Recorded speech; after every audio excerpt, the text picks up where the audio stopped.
Hello, good evening. Welcome to our Institution of Global Professionals free webinar. Thank you all for joining and staying with us till the end. I hope so. My lovely audience, today I'm the host for this evening. I'm Arnaba Chatterjee. I'm an assistant teacher in biology from the beautiful, culturally diverse country, India.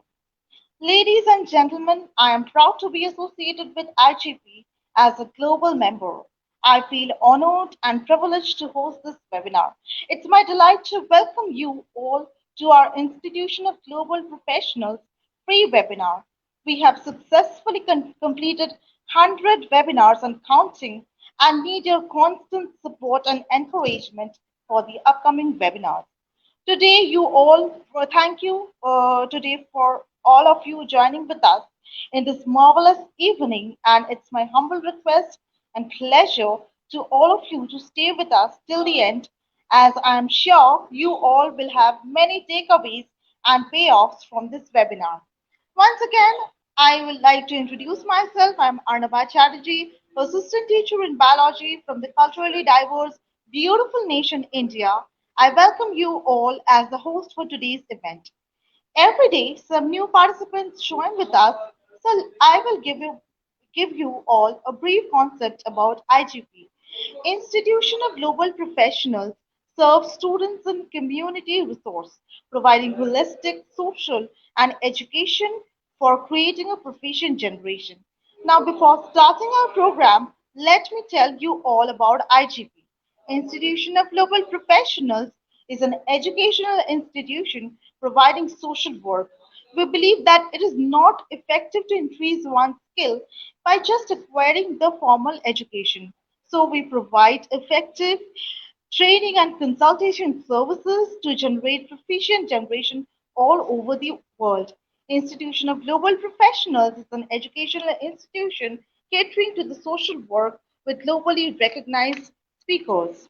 We organize our webinars, training programs, offline and online courses by best and trained speakers, coaches from all over the world to create a better learning platform for you all. Our mission is to empower people and enhance their knowledge. We have already completed 101 webinars successfully. We expect that you all are getting a little bit benefit in personal and professional life, and we wish that you all are remaining with us in this long journey of our webinars. I'm cordially welcoming you all. So I would like to tell one thing that if you all get a little bit of help from our webinars and motivational speakers, then please leave a review and a like at our page, and you can also create your own account and get certified for each and every webinar you attend at this Institute of Global Professionals own website. So everything is digitally made, and you don't have any problem in getting any thing delivered like e-certificates and courses or upcoming webinars information. I'm cordially welcoming you all today. We are hosting our 102nd webinar on schools' best practices towards quality education, and we have three eminent speakers. Our first speaker is Miss Mary Aileen P. Espela.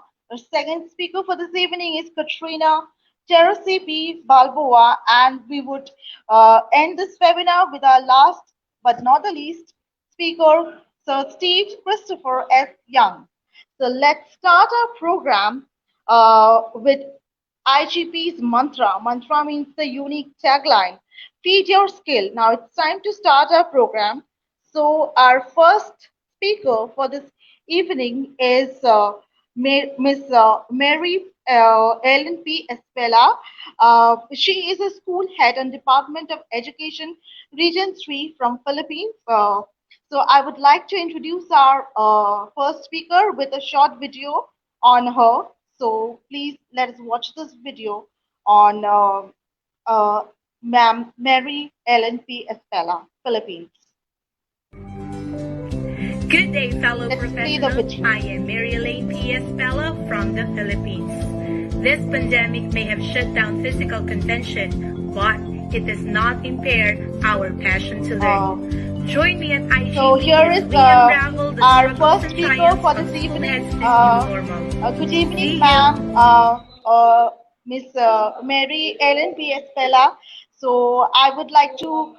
So could you please say a few words about yourself, so that our participants can get a general view about you and your professional skills. Would you please, ma'am? Good evening, ma'am.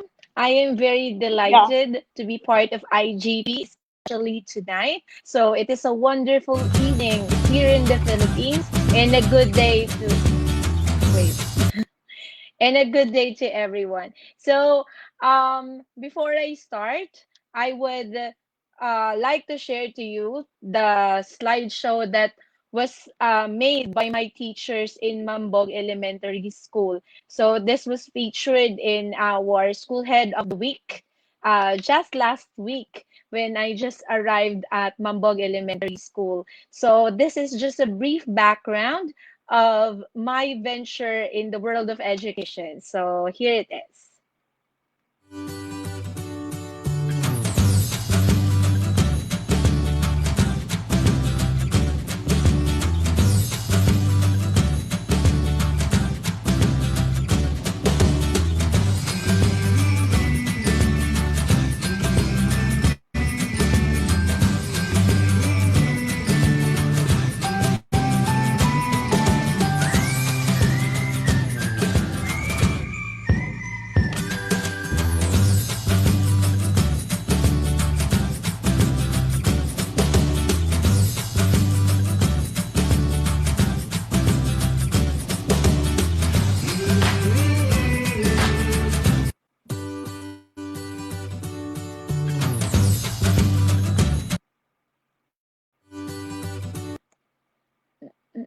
Okay, so it's stopped now. Okay, just as you can see, my advocacy is building the culture of love. Actually, this building a culture of love tagline was from a school presentation in my postgraduate degree. When we were asked by our planning professor, if you will be a school head, what are the programs that you are going to implement to your school? So he has three parameters on making PPAs in the in school. So this would be it should have an an output, an outcome, and an impact. And my most favorite parameter among the three is impact because impact is a change behavior. So I come up into building a culture of love, not on academic skills. Because I believe that soft skills should come first before the tangible or the quantifiable grades. That's why uh, I have come up with love, which means levitating outstanding values of education.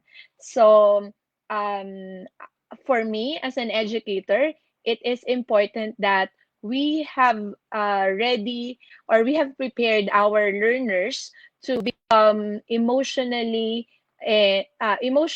stable in learning. So now, again, I am Mary Elaine P.S. Fellow from the Philippines. I am currently the school head of a possible centenarian school in city of Malolos, Bulacan.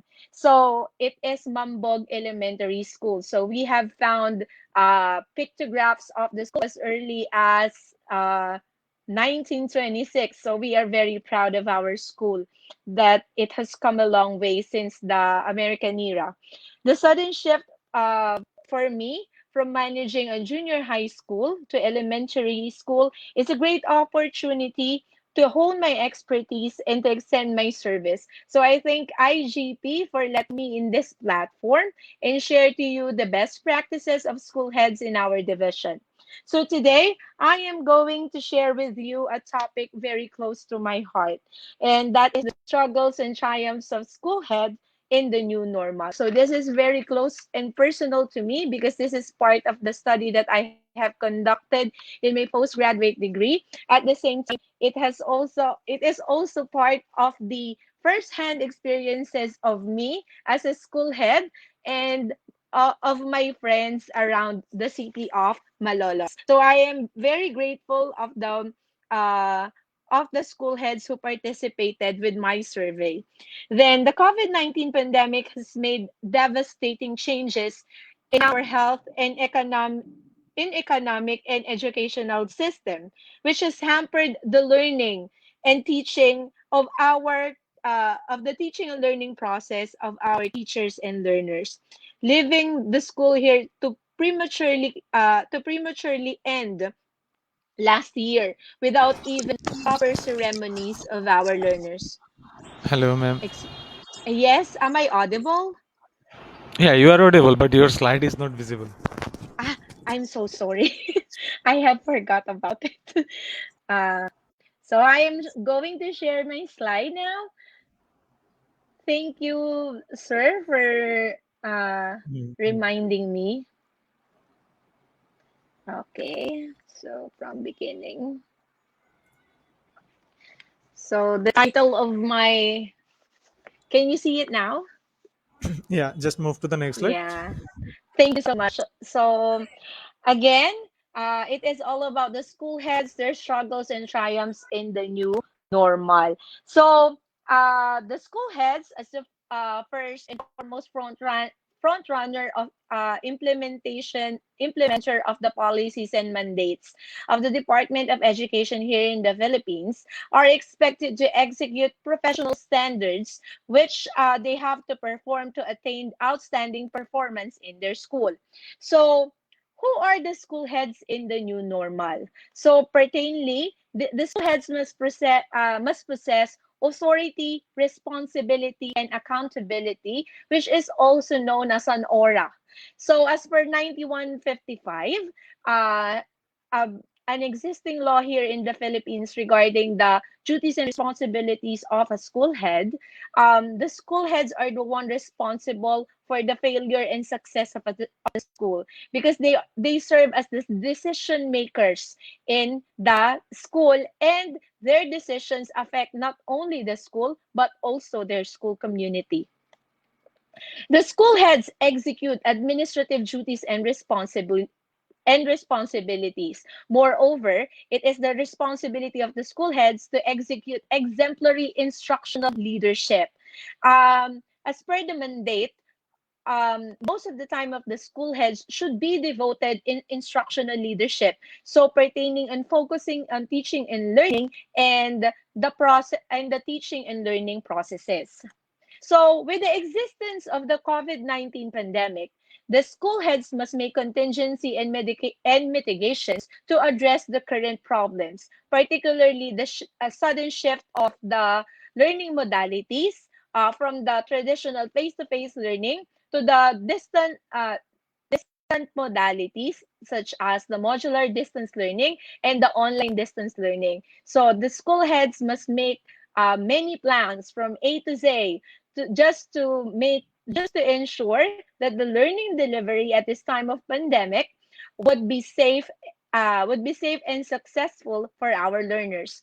Number two is to inspire the school community to participate and collaborate with the existing policies and mandates. So as we all know, the COVID-19 pandemic has posed fear not only to our frontliners but also in all of us because it is somehow fatal. So the whole world is experiencing it right now, and even our learners at school. So we have to engage the whole school community because we have to win this pandemic, not just an individual, not a family, but a whole community. And number three, ensure the safety and success of the learning delivery. Of course, we have some deliverables that we have to do, and we have to deliver them properly. But life is very important, so we should be wise enough to overcome the health threats posed by the virus. Then we are going to see in these slides the implementation, that the administrative and leadership duties and responsibilities of the school heads. At the same time, what are the challenges and solutions of the school heads in the new normal? And of course, what are their best practices which they established in the new normal? So let's go to the heart of our presentation. So, what are the struggles and triumphs of school heads this new normal? So, we are going to see questions and answers that was given to school heads, which are also validated by their teachers. So, the first question is, what are the impressions of the school heads regarding their description of their administrative style? So this has something to do with their managing of resources and the like. So the first school head says his or her administrative style is comprehensive, purposeful, and rigorous. The second one said it that he or she is considerate with others' opinion, but still manages to come up with the best decision. The third one says that his or her administrative style is honest leadership and leading by example. While the fourth one said, keen with details, fair and equal, open to all suggestions. And for number five, they set good standards for everyone. So those are the administrative styles of the school heads. This new normal. Then, what are the impressions of the school heads regarding the common administrative challenges that they have encountered in the time of the pandemic? The first school head stated that the health risk, learning delivery, and communication within the school community. I bet the whole world has been was challenged or is challenging at this health risks and learning delivery and communication issues. The second one is miscommunication with some personnel and heavy workload due to the tracking and monitoring of learners. So for this part of their job, since we are not used to this kind of modality, I think it has become an issue because we are not seeing face to face and we are not really used to that. The third one is the health conditions and overlapping work and lack of resources. As we all know, we have personnel who are already seasoned and who are experiencing comorbidities and immunodeficiencies such as lifestyle lifestyle diseases such as diabetes and high blood pressure. So these people with comorbidities have um,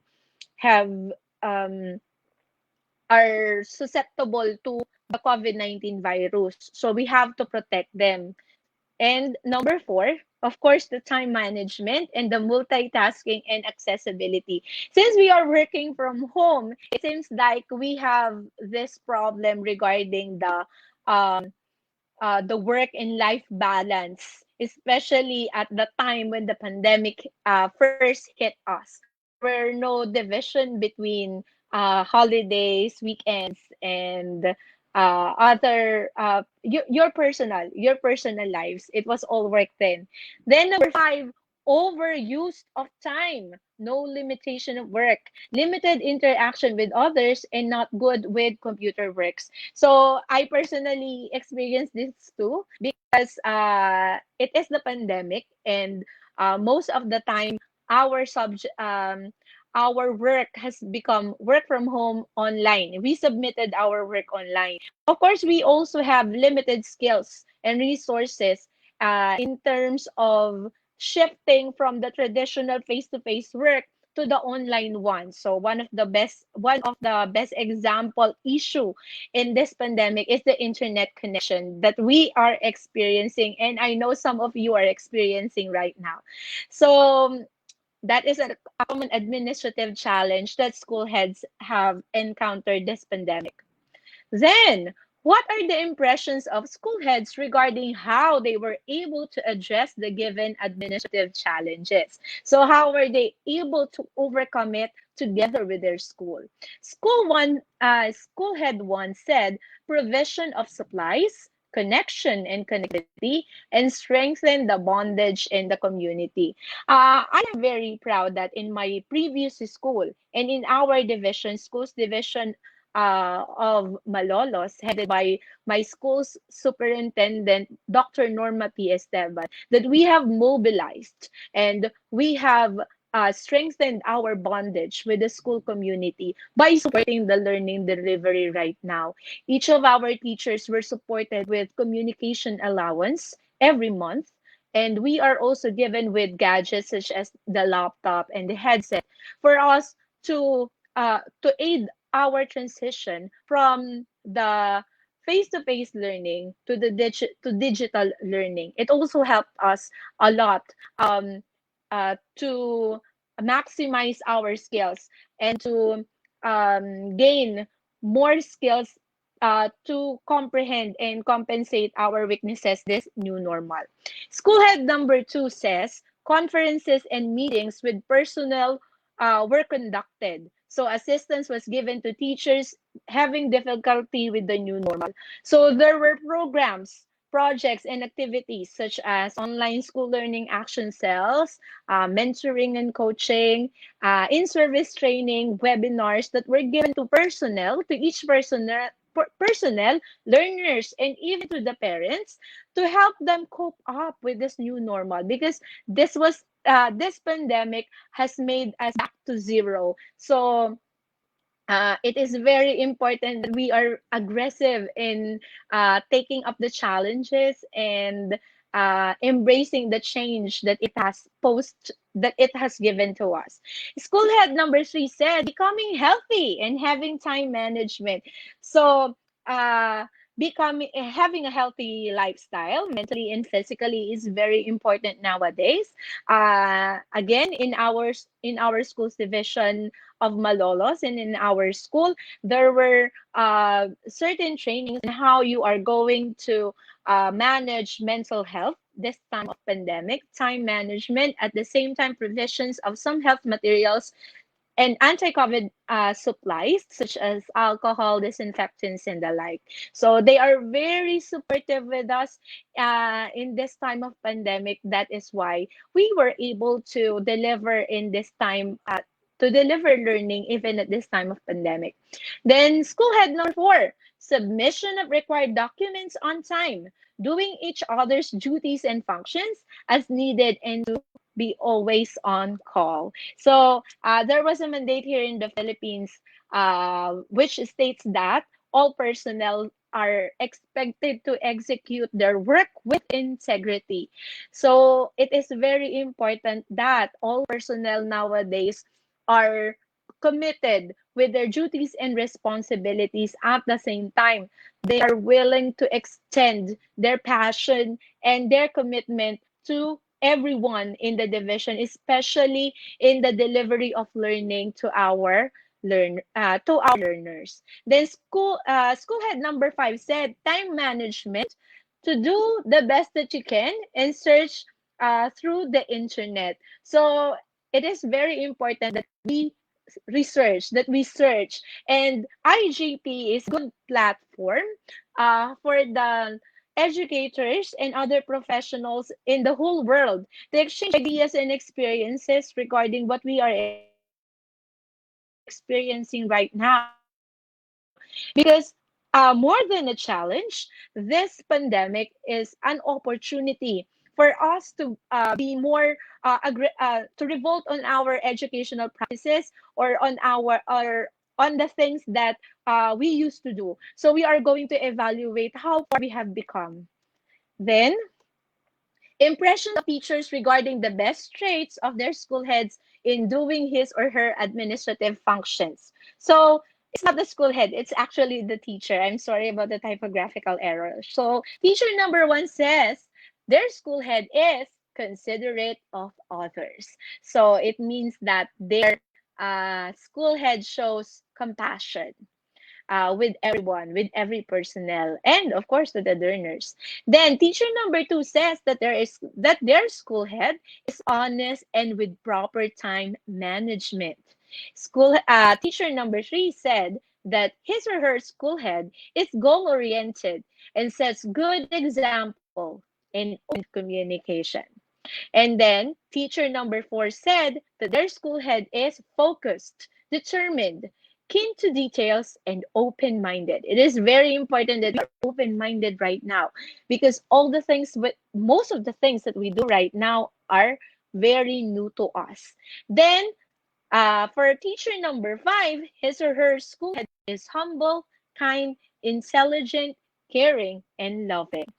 Next, what are the impressions of the school heads regarding their best description of their leadership style? So this has something to do with leadership or leading people or inspiring people.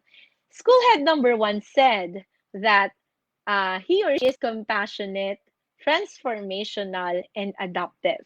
So these are qualities of people, of a person that is very important when there is change. Um, in a research that I had read, it says that because being compassionate, transformational, and adaptive are parts or elements of self efficacy.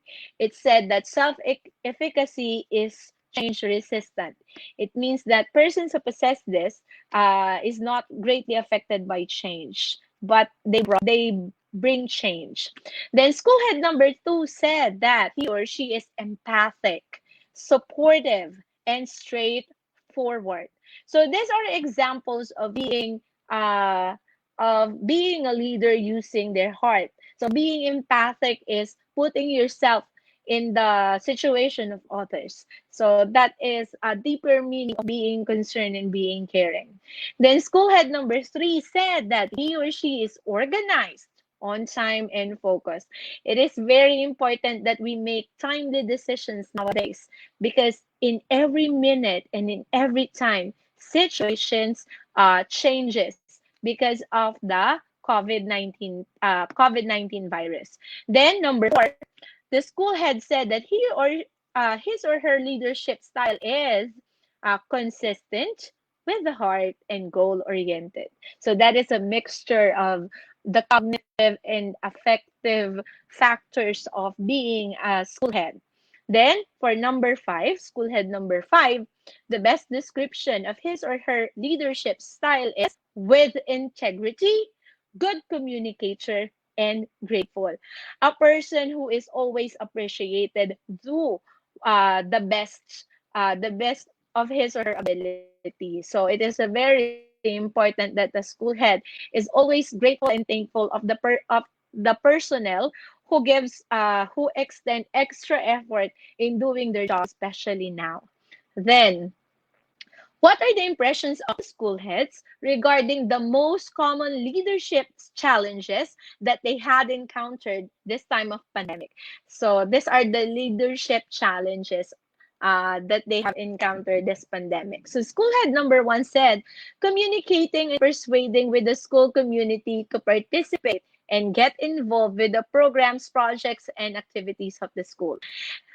This was very hard, especially on the first part of the pandemic, because the people is not oriented of how to um, live with with the virus, because all of us then was very afraid. Okay, right now we are afraid, but we are more informed now. Before we have lesser information regarding the virus, so our steps and our movements are quite uh, um, quite numbered, unlike now that we have more ways on how to prevent or avoid the virus. Then school head number 2 said that some teachers cannot be reached because of poor communication and they do not address their issues properly.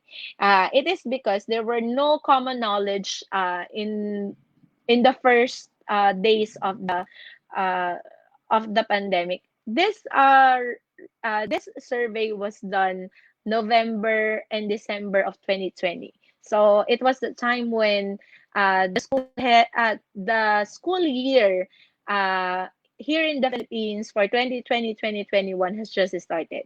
Okay. Then school head number 3 said that it was health concerns and the overlapping workloads. So just like the administrative administrative challenges. They are also concerned with the health concerns. Then number four, the accessibility and internet.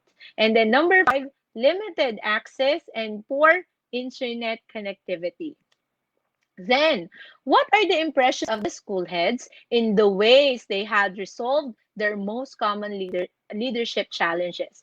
The first one is actually the trend here is that their problem was also uh, their way on how to resolve it. So just like in school head number one, he or she said that communication and connection with the school community.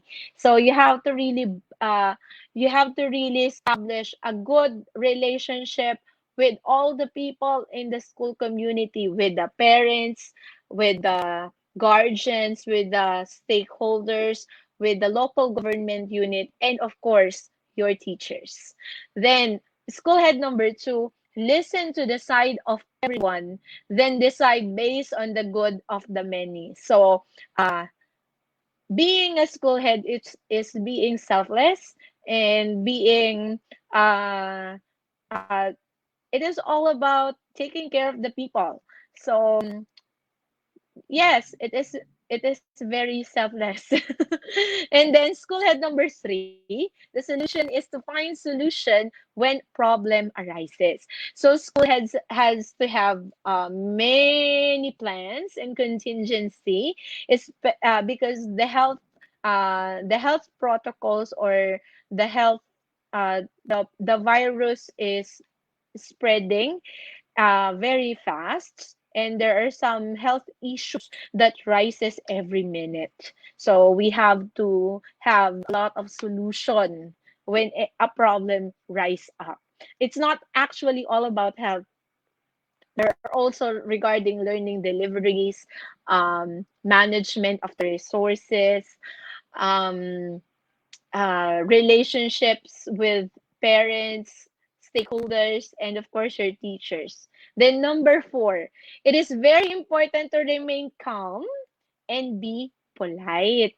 So being a school head, as a school head, you should have good communication skills. So you have to always remain calm. I think it is like related to being maternal.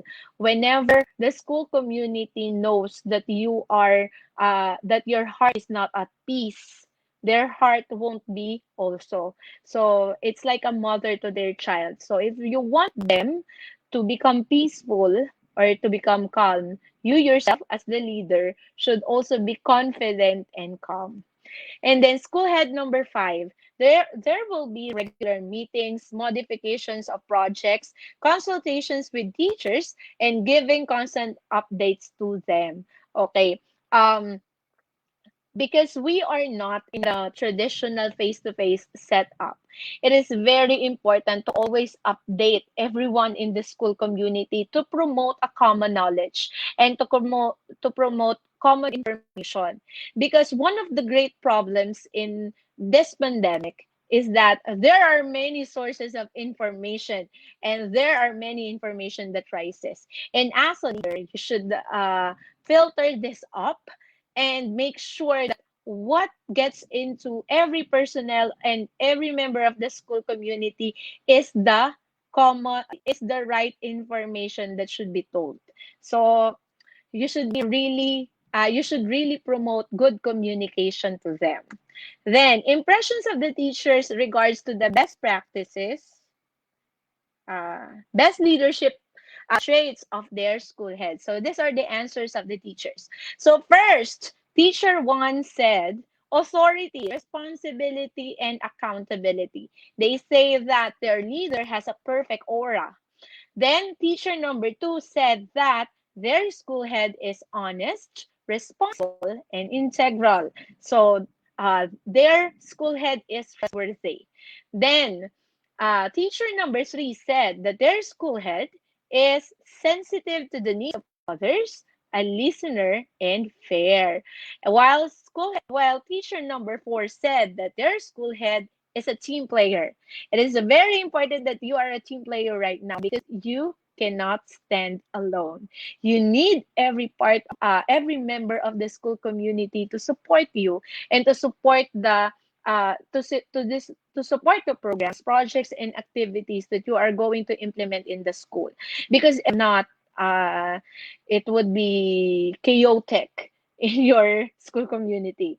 Then, for teacher number five, their school head said that, uh, for teacher number five, he or she said that their school head is smart, humble, and kind. And for the impressions of the administrative of the school heads when it regards to the best administrative best practices, the best practices of the school head number one is establishing authority, responsibility, and accountability. While school head number two's best administrative practices is being honest, responsible, and integral. So you should be a very trustworthy and a person with a high moral integrity if you are a school leader. Then, school head number three said that his or her best administrative practices is being sensitive to the needs of others and being a listener and play. I think I have. Okay, so let's move to the next slide. So impressions of school heads when it regards to their best administrative uh, practices are school head number one says advocating professional development for self and for others. So it is very important that you grow together with the school. You promote lifelong learning and professional development with integrity and honesty. It is important that you upgrade your skills so as to upgrade the people around you and your school community. School head number two says the best administrative practice that he or she has is that to address the issues with the concerned people. So this has something to do with communication, because when you are channeling a problem to the wrong person, eventually the problem would just lapse and um, it will spread up and becomes bigger. Not unlike if you address it with the concerned people, then it will be absolutely and resolved in in an earlier manner or much faster. Then school head number three says that his or her best administrative best practice is giving appreciation to the best and outstanding employees. Just like what we have discussed a while ago, when a person is appreciated, they do the best that they can to execute their duties and responsibilities. Then, school head number four said their best administrative practice is transparency on the budget and being fair. So it is one of the best practices of the school head to communicate the expenses and to manage the resources efficiently and effectively. Then school head number five said uh, his or her best practice is to connect with different offices. This has something to do with building connections because staff maintaining or managing a school is like managing a home. So you have to have many connections for you to establish the school, because there are certain things that uh, only the help of other departments could help you, or there are programs and projects that are that needs support from external stakeholders. Then, what are the impressions of the school heads in their best leadership best practices? School head number one says there should be a regular communication with the stakeholders. So you should always communicate and talk to them. In one of the seminar that I attended to, the speaker said that for you to avoid problems, you should promote communication to everyone, not only to the people that you like. So you have to be very open different kinds of people and able to work with them. Then school head number 2 says, address the issues immediately, communicate well with the stakeholders, and anticipate worst case scenarios so everyone will be prepared. So address the issues immediately. So we have different types of actions. So sometimes actions means no actions. All is all no action is also an action. No decision is also a decision. So we have to be proactive in making plans and executing it in the school community. The school head number 3 says that cooperation with the workers and the community. School head number 4, being consistent. Analyze the situation before coming up with the decision.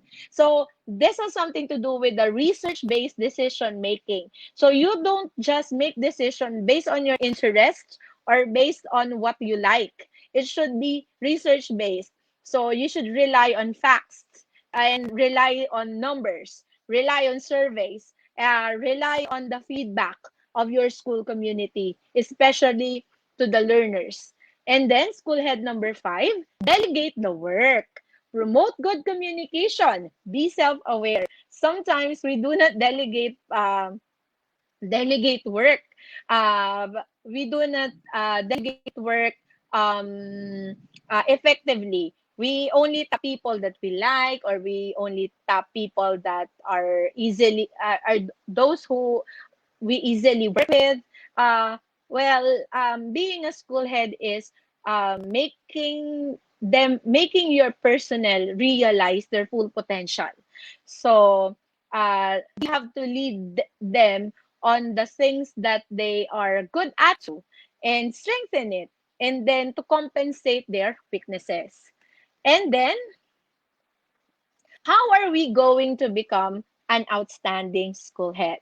Then, as per RA 9155, school heads as lead implementer is the personnel who would lead the school in the implementation of the vision, goals, mission, and objectives of the educational institution. So it is very important that the school head has the support of the whole community, and every one of them knows that knows their duties and responsibilities, because through that they will use that in executing their work as their guide in executing their work. Because when they do not know their duties and responsibilities, they are somehow unaware of how important they are in the educational system. There is no big or small work. There is no big or small coordinatorship, because everyone has a part and everyone has to do it. Then, school head as school managers. School heads were expected to manage their people according to their expertise and professional desires. This is according to William in 2017. On the other hand, they were also expected to be in charge with the tangible and financial resources of the school.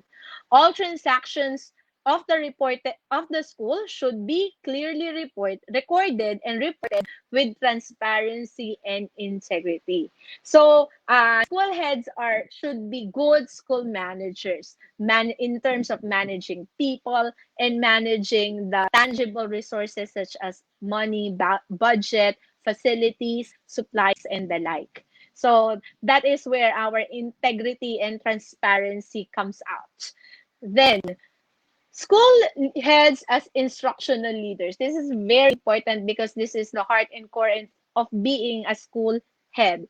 So, as standing school heads, we're expected to share exemplary practice in review, contextualization, and implementation of learning standards to effectively assist the teachers in making curriculum relevant for learners. This is as per DepEd Order number 24 series of 2020, or the national adaptation of the Philippine Professional Standards for school heads, which is the basis of the professional excellency of school heads.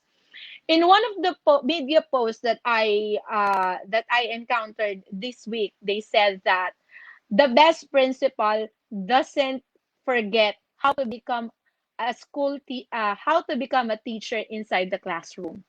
We are school heads because we are the best in the classroom. So we should not forget how to become a teacher confined in the classroom, teaching learners and addressing their needs. So uh, we have to become the support system, the major support system of our teachers in executing the learning delivery, especially in this time of pandemic. Let us support their interests and let us support their professional endeavors. Then, school heads as advocates of professional growth. School heads were expected to advocate a culture of coaching and mentorship based on the competency standards of professional teachers and school heads as per DepEd Order number 32 series of 2010, DepEd Order number 42 series of 2017, and DepEd Order number 24 series of 2020. So the bottom line is teachers and school heads should support each other. School heads should support their teachers on their professional endeavors, while teachers have their responsibility to flourish themselves to become professionally and globally competitive teachers. Then, school heads as community builders. So, school heads must expand the network of the school and build the of camaraderie and the school community members as per DepEd Order number 24 series of 2020. For me as a young school head, uh, I have learned from my experiences a year ago since the start of the pandemic that the role of the school is not only to promote literacy and numeracy. Moreover, it should promote transformation in the community. The school head should lead the school uh, and its teachers in making changes or um, beautiful changes in the community by unlearning best practices and the like. So, teachers have the capacity or the chance to make education, uh, uh, to make future leaders, and the learners and our learners have the chance to make better future for our nation. Then, leading strategically. When leadership and management of the school has hurdled the administrative and instructional functions, especially when there are misconceptions with their duties and responsibilities, it had a negative effect on the performance of the school. So school heads should know and be committed with their duties and responsibilities. That is the only way in order that we manage and lead the school effectively. Then, in terms of managing resources, school heads should be knowledgeable and trained with financial management skills since one of their work involved budgeting, procurement, and payment of school expenditures as per Baaro in 2019. The said activities were very important in planning the PPAs of the school that a school would be implementing in a school year. So as we all know, in planning and management, money is the life source of the planning. So it should be managed carefully and effectively and efficiently. Then focusing on teaching and learning. If school heads were more engaged in the business of teaching and learning of their learners, the academic performance of the school became better. That is per Almershad in 2017. And it is also parallel with other researches which says that the performance of the school has a domino effect in making their teacher more pedagogically competent and the learners to gain more academic achievement. Okay, developing self and others. When the overall satisfaction of the faculty development program was high, they had a significant increase in confidence, enthusiasm, awareness of effective educational practices. They also gained knowledge and skills, and they had positive teaching behavior. That is according to Steinert and others in 2016. So when the teachers are satisfied with their profession, they eventually gain confidence and enthusiasm because they feel like that is they are what that they feel that teaching is what they are made for. They find purpose in their life, and they find their importance in the educational system. Then building connections, complex relationships between the school and school heads and the community, and the strong implementation of policies and cultural history had strongly influenced into what and how the extent the community would participate in the programs, projects, and activities of school as per Steenbergen in 2016. So it means that proper and uh, harmonious and strengthened relationship of the school head, the school, the teachers, the partners, and the learners is very important in leading the school into success. So thank you so much.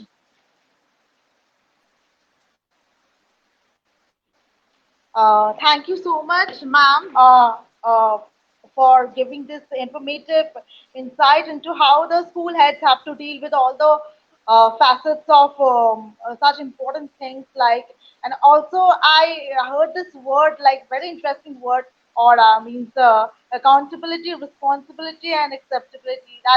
That was very fine. And thank you so much, ma'am, for engaging us with your beautiful, brilliant, and intelligible speech. Thank you very much. Thank you Thank so you much. so And much. yeah.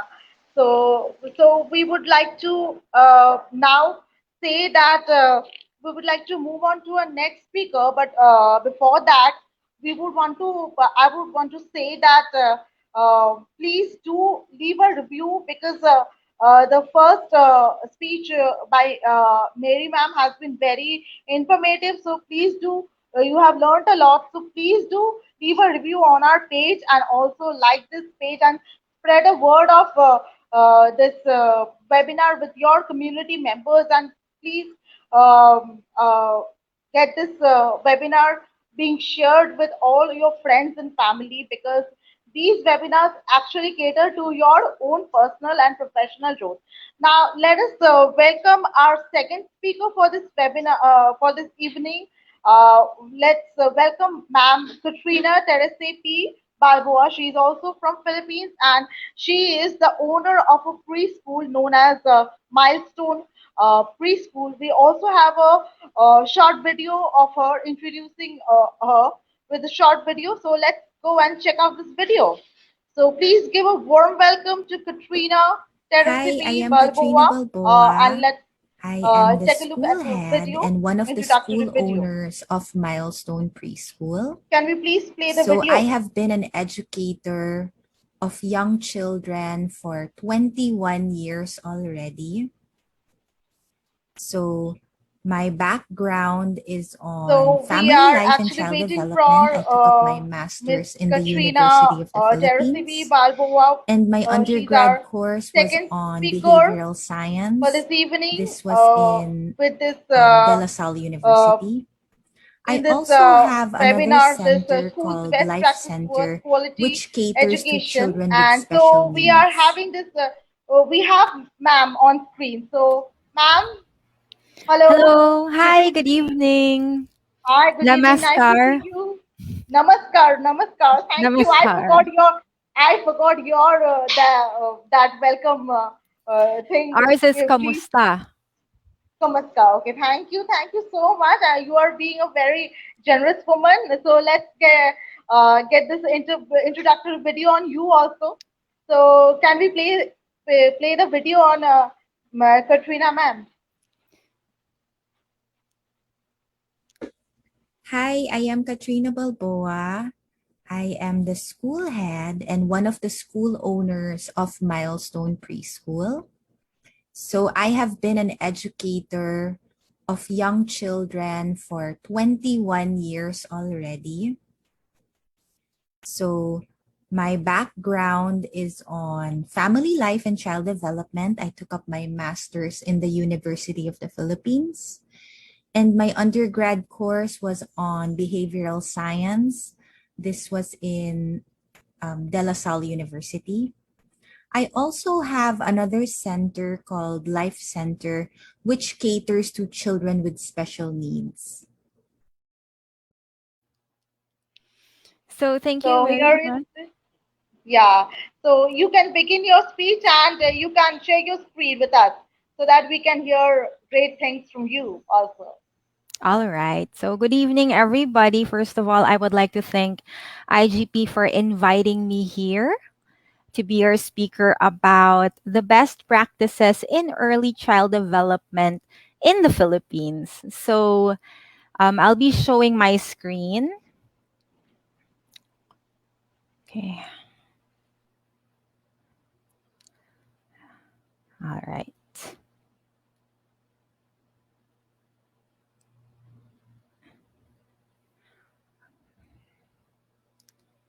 So can everybody see my screen? Yes. Yes, yes, All it's right. visible. You Okay. go So on. good evening, everyone. As the video said, I've been a child development specialist for 21 years. But in my world, I am known as Teacher Cat. So, as Elaine said a while ago, as a school head, you need to know how to be a teacher. So that's how I introduce myself all the time. I am a teacher because, first and foremost, that's what I do. Now, I became interested in early childhood earlier on because when I realized or when I heard from my professors that a child develops, a human brain develops 80% by the age of 3 and 90% by the age of 5. I was blown away and I was amazed at how fast a child develops at that stage from 0 to 5 years old. Imagine 10% of your brain develops after the age of 5 until the rest of your life. So the impact of this really this knowledge was so meaningful to me. And so I got so interested in how I can impact a young life. And so here I am teaching you about the best practices in early childhood education. And whenever I say that I'm a teacher, people always tell me that I must have a lot of patience. So I believe that with understanding comes patience. And if you understand how a young child behaves, then you will be very patient because you now have an understanding. Now I'm here to also help you understand about the young child in the Philippine context. So, let me just give you a brief background about early education in the Philippines. Now, back in the day, my parents didn't even have preschool because their families were structured in a way that the dads would work, so it was a single earner family, and the mothers, well, they would take care of their children at home. So they were the source of education and all other things, as you can see. The mother is cooking and doing all the chores while the father works for a living. Now, it wasn't long before the mothers started joining the workforce, and the Filipino family became a dual earning family. Now, because of this, it paved way for early childhood programs to boom. And because the children were no longer getting the stimulation from their mothers at home, they now started to go to schools early. So children from 2.5 to 5 years old would spend 2 to 3 hours in a center. And that's how preschool began. Now, it's very different from how early childhood education is in other countries. If you notice, they only spend 2 to 3 hours in a center. It's because the Filipino family takes care of the children at home. So, custodial care is still done at home. In other countries, the children have to be potty trained to go to daycare. In our society, in our school, we potty train the kids. So um, it's quite different than other communities or other cultures. So the young child is now left under the custody of the nanny or the supervision of the nanny at home. Now, here in the Philippines, we don't have a daycare system. As I mentioned, we have a nanny system or a yaya system. We call them yayas here in the Philippines. And the yaya is a very unique profession because if you search it online, it's defined as the second mother. So the yaya or the nanny is the second mother who takes care of the children at home while the mother is working. But they are also under the supervision of extended family. You see, the Filipino family, they're very close knit and they see their children, their young children, as their treasure, which is why when I studied in the University of the Philippines and I took up early childhood development, the course wasn't even found in the College of Education. My course was found in the College of Home Economics because the young child especially, is always seen in the context of the home. And this is why um, and this is how the Filipinos are. Actually, separation anxiety is very, very real to the Filipino parent. It's not even the child who gets separation anxiety, it's the parent. On the first day of school, the child runs to the classroom and plays with his friends and says goodbye to the parent, while the parent has a hard time letting go, watching his kid on his own. So that's just to illustrate how attached a parent is to the young child. Now, as I said, early childhood programs started to boom when the Filipinos became a dual earning family. So you could see them in malls, you could see them everywhere. They would be in condos, and a lot of establishments offered early childhood programs. Some would have daycares and some would have preschools. Now, of course, we are governed by two governing bodies for early childhood. First is the Early Childhood Care and Development Council. They are the ones who monitor the programs for children ages 0 to 4 years old.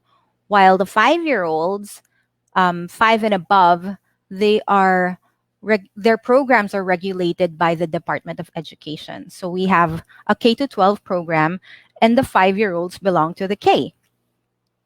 Now, these governing bodies, they are the ones who guide us, give us the competencies, the standards that we need, and they are the ones who issue our licenses to operate. Now, I'm here to tell you about the best practices that we have in the Philippines. So, here I'm going to talk about the approach, the best approach, the program design, special experiences, evaluations, family support, teacher training, and evaluations. So, of course, I'm going to talk about what I think is the best practices and which I apply also in my school, Milestone Preschool. So, before, there was only traditional schooling available here in the Philippines. A traditional school where there is direct instruction and the children all learn at the same time. The teacher just dictates the information, and they were all um, tested or measured. Their IQ was measured according to their test results and their grades.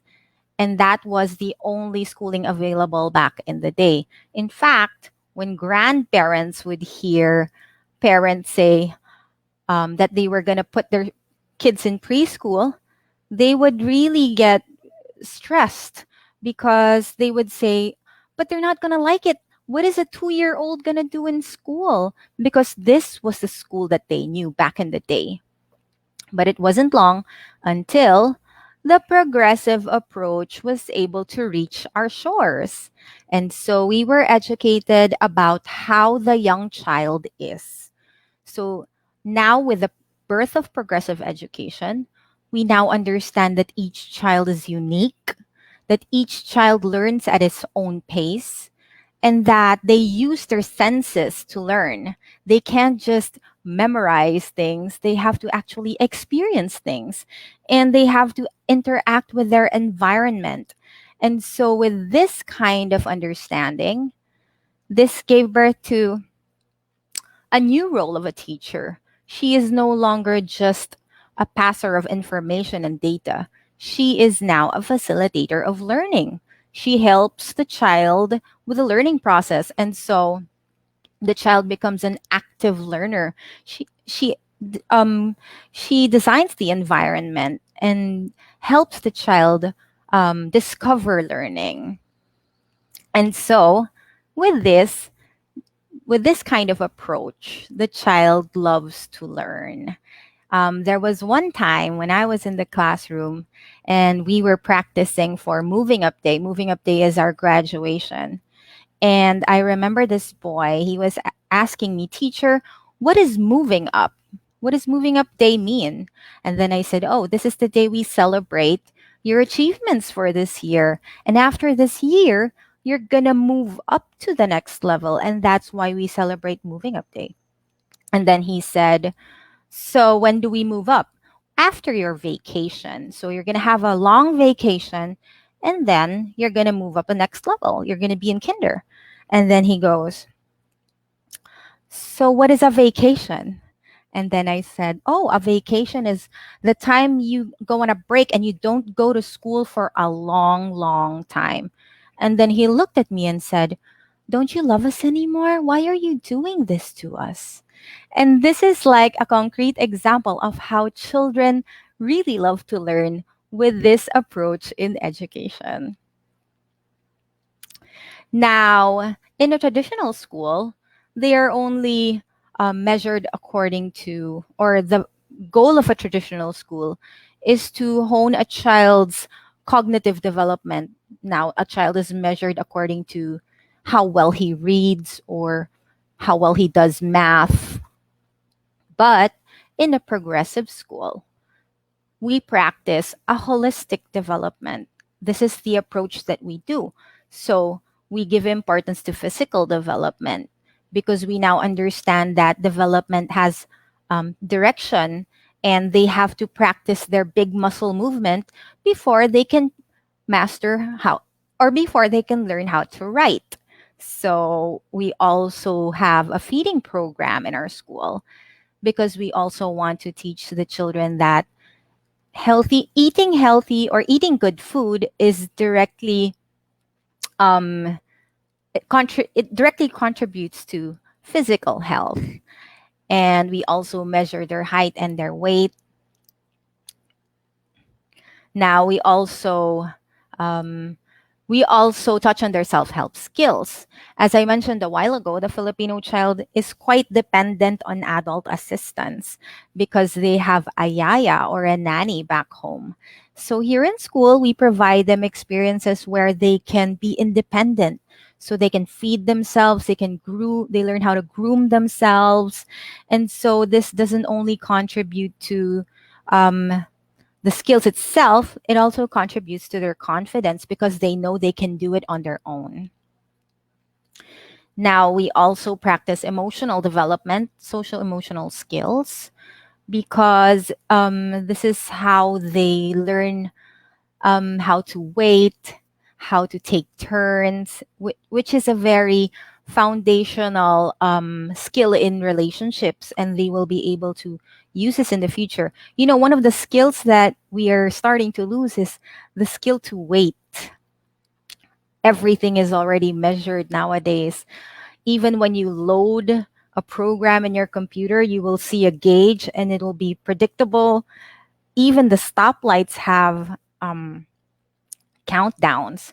So people are starting to lose their ability to wait. So that's another thing that we teach them in school.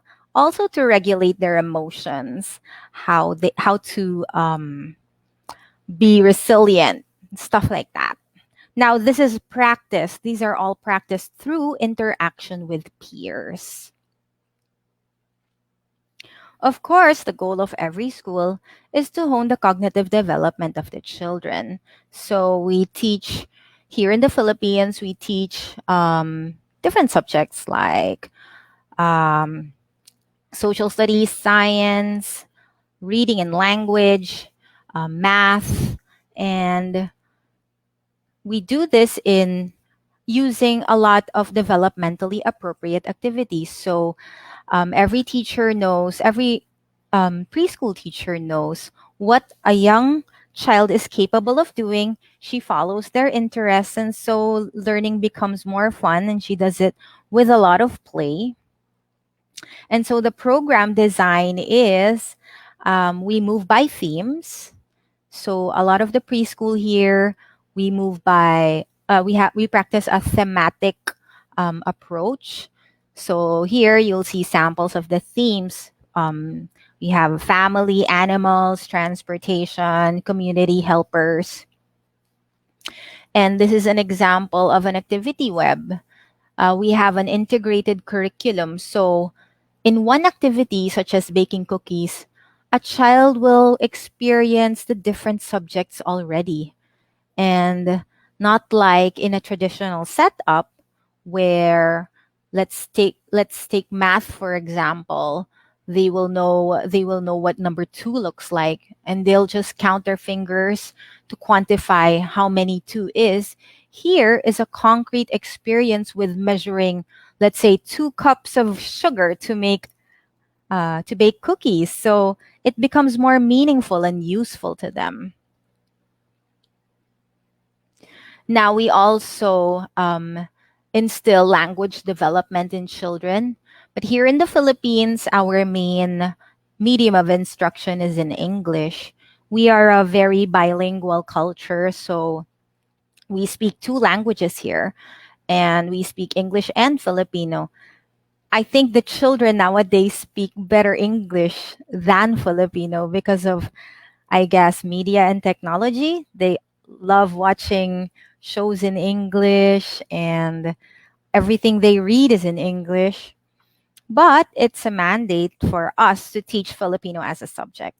And so in some schools, we also teach Mandarin. So we teach Chinese as well. Now, as I mentioned a while ago, development is so fast in children until the age of 5. So everything that you want to instill in a young child, you do it before the age of 5. You expose them to different languages. You instill values and habits. It's really the best time. It's their formative years.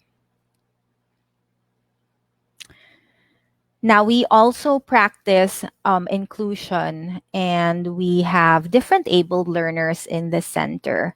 So we collaborate with their developmental pediatricians as well as their occupational therapists and their speech therapists. So we also want to educate the children that um, div- that they should embrace diversity so that they will know how to deal with different kinds of people, and it would be very beneficial for children with special needs to have a common goal. So what we do is we work hand in hand with their therapists by going to the centers and observing them there, or sometimes they go to our center and observe the child in the class setting. That way we can unify our goals, and development becomes faster, um, because we move in one direction. Now, in our preschool, we also follow a regular routine. Now, a routine is very beneficial for a young child because they learn how to regulate themselves. So, small children, they find emotional security in having a routine because things become predictable. And I say that they also learn how to regulate themselves because, even us adults, We don't really like everything that we do. Some of them are just responsibilities and we just accept that we have to do it. For example, some children don't even like to eat their snacks, but they know they have to do it if they want to move on to the next activity. So they know that they won't be able to play unless they do that first. And that instills self regulation. Now, we may practice regular routines or daily routines, but a day in the preschool is never routinary because of a child's imagination. They transform the classroom into outer space, or they participate in storytelling by being the fruits in the very hungry caterpillar, or they don't have to paint on the table. Sometimes they paint under the table. So these are just examples of the fun activities we do in school, and this really helps them love to learn and enjoy learning. Now, as mentioned a while ago, we are on lockdown because of the COVID-19, and we have been on the longest lockdown. In fact, we've been in a 1 year and 2 months on lockdown, and we have transitioned to home to our homes from to work from homes. So we had to also transition our program online. And so our school of 17 years had its very first online school year just last year. Actually, we just finished our graduation recently. Now, it was a struggle because with every change comes an adjustment. And so everything was new. And as Miss Elaine mentioned a while ago, we were back to zero. So come up with a we have to come up with a program that was with our school philosophy and pedagogy. And we had to collaborate with specialists because everything that we do affects the young child. So we had to consult IT specialists, we had to consult developmental pediatricians as to how this would affect a young child's learning.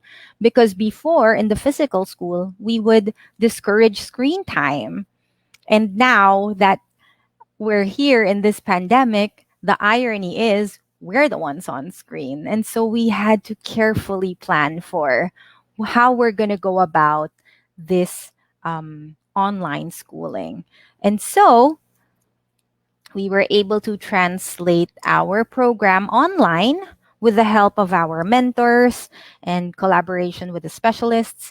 And we were able to come up with a holistic program still online. So we have Zoom classes, and so we had to come up with new guidelines and new policies because we had to ensure all the children's safety. Because first and foremost, safety comes number one before education. Even in the physical school, I would tell my teachers, you know what, their parents brought them here whole, that's how they're going to go back home. And so um, we had to come up with a safe environment for them, even online. So we simulated their routines and we provided avenues for them to still be able to socially interact with their peers.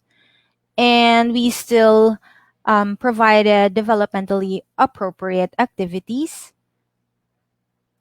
We still adapted school rules, which we state positively because sometimes a child's first word is always no, because the rules will always be no running or no talking. But here, if you state the rules positively, they will think that they will be able to do something. So instead of saying no shouting, you say use your soft voice, or no spanking is just use your loving hand, so that they'll know what to do. Now, one of the big concerns of this online program is how to provide concrete activities or face-to-face learning. So we were so we came up with with a program that would provide this through the parents. So just to show you what it's like, I'll share this video. So here we provide the slides to the parents, and everything that they need will be there in the slides. The stories they have to tell, the activities they have to do, the games they have to play. So everything is supplied to them. And it's also a way for them to get to know their own kids. And the kids have fun with it as well. And here they're doing a worksheet. So this is done on Google Classroom. And we just ask for output of the activities through pictures and videos. Now, now our program looks like this. So from Mondays to Thursdays, they have synchronous classes, and on Fridays they have um, asynchronous classes on Google Classroom. Now, this is also the parent consultation day because we always support the parents, and since the parents take on a new role as teachers at home, they also have to be equipped with how to teach or how to go about their teaching. We also support the parents by providing the materials because, we preschool teachers spend a lot of time making these materials. It's not really that easy, and we don't want to burden our parents with this task. So we provide it to them, and all they have to do is follow the guide to see what they need for the day. They just look for it in their kits. Now, special experiences. So it's also important to provide young children with special experiences. Now, exposing them to sports fest would not just hone their physical development, but would also instill in them good sportsmanship. We also provide them with guest speakers. So these are special days in school, and we invite parents, especially when the theme is about community helper. So this dad over here, he's a chef, and he taught our kids to make gyoza. And on some themes like animals, we have pet day, and the parents or we invite guest speakers who are veterinarians, and they talk about how to take care of their pets at home. Now, here online, it's quite interesting. As Ms. Elaine mentioned a while ago, this pandemic can also bring opportunities. So for the first time, we had guest speakers from around the globe. Like, for example, this guest speaker below, she is a graphic artist. This was from Canada. She's a she's a visual effects artist, and she's from Canada. So she talked to the kids about how she adds effects to movies. Now, as you can see on the screen, there are a lot of other community helpers that we invited online. And the beauty of it all is we're not confined to our space. We can go around the globe and look for guest speakers. You might want to be a guest speaker in our school if you like. Now we also have field trips. We provide children with exposure trips. And over here, you see we were in the airport. The children rode an airplane because our theme was on transportation. We didn't go anywhere. We just rode the plane. And then when we had our theme on animals, we went to the zoo, we went to the farm, we went to the bakery. Sometimes you go to the park. Now, online, everything is on screen. But just like our guest speakers, we could go anywhere. So there are museums that would host virtual field trips. So you can take your kids anywhere in the country through a virtual field trip. And in the regular school, we had programs and events, and we still are able to do it online. So Here's something that we did for our Christmas party. This is an online event that we had. So the families came in, they wore costumes, and we had a host magician, and he played games, and he did some magic tricks and all the fun stuff, and kids had fun with their families. Now we also had an art activity where they painted Christmas balls, and they did this in their homes, and they hung the balls on their tree, and it was very, very fun for the kids. So we just really have to be creative with this online thing. Now, evaluations are also very important.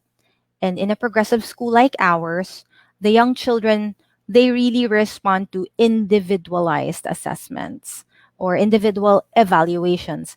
Aside from the teacher's observations daily, they get periodical evaluations, and we see how they learn or what they have learned um, every quarter. So the evaluations are also done through games and art activities. And it is individualized because, as I mentioned a while ago, each child is unique. And so not one set of activity will be not all children will respond to the same material. So a teacher has to be equipped with a bag of tricks. So if this child doesn't perform with this kind of material, she has to be prepared with something else. Now, online, our observations are from our screen recordings. So we record all the sessions so that the teachers can go back and observe how each child does. It's not like you're in a classroom and you can see everybody. So this is how we observe the children. But we also practice individual assessment even with our online program. Now, a preschool or a progressive school is process oriented and not output oriented. So, here I prepared something that would help you understand how we assess a young child. So, this child was being assessed for abstract reasoning. So, she was doing some patterns.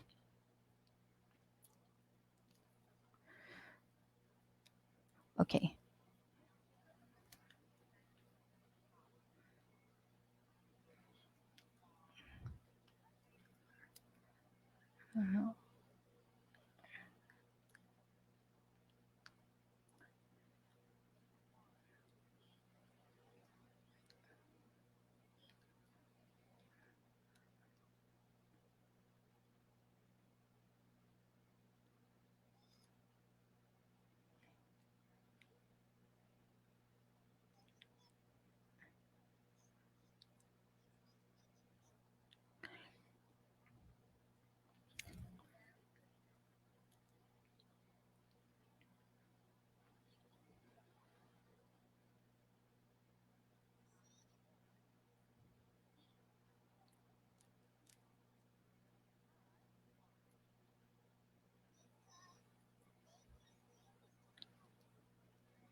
Okay, so I'm not gonna finish the video anymore, but I guess you know what I'm talking about.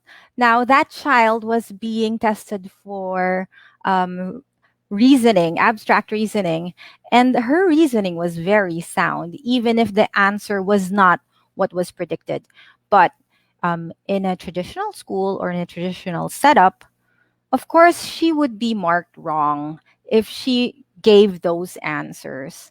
But here, that's what I mean by us being process oriented.